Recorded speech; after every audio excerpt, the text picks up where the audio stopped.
Today we continued Uglies for our 40 book challenge. We read pages 11 through 13 on Wednesday, August 19th.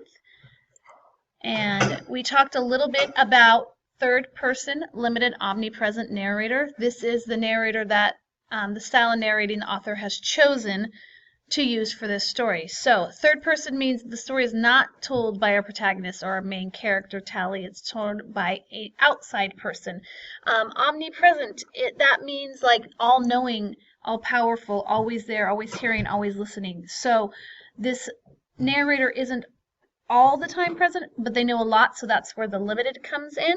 I've created this link in here for you, and you'll see it takes you to this page where it talks about the third person limited narrator and gives you a definition, and there's a little video here that explains what the third person limited narrator means.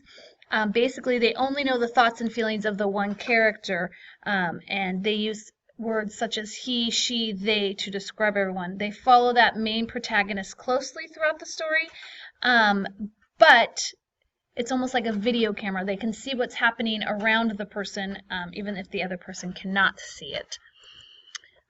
So that kind of gives us an idea of what's going on around Tally, even though Tally's not necessarily aware of it at that time. Again, we talked about tuning into interesting words today, and we are looking for new and interesting, unusual words, words that we've never heard before, we don't know the meaning, or just sound interesting. It's a great way to build a vocabulary, and we're going to record these words in our vocabulary notebook and find out what they mean to help us improve our reading. Today, Tally goes on her search to find Paris. She crashes a black and white tie party. She can't find Paris. She's going through this dorm, and we learn that the people in New Pretty Town live in dorms, and same as Uglyville, so hundreds of people at a time. And we learn how the pretties become that way. They have an operation that makes them pretty. So we now have that information that we didn't have before.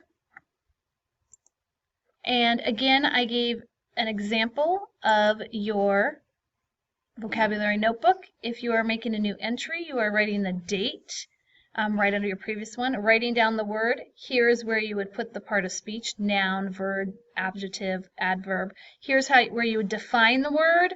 You would use it in a sentence and then draw an illustration. So again, you have the word, the part of speech, the definition of the word.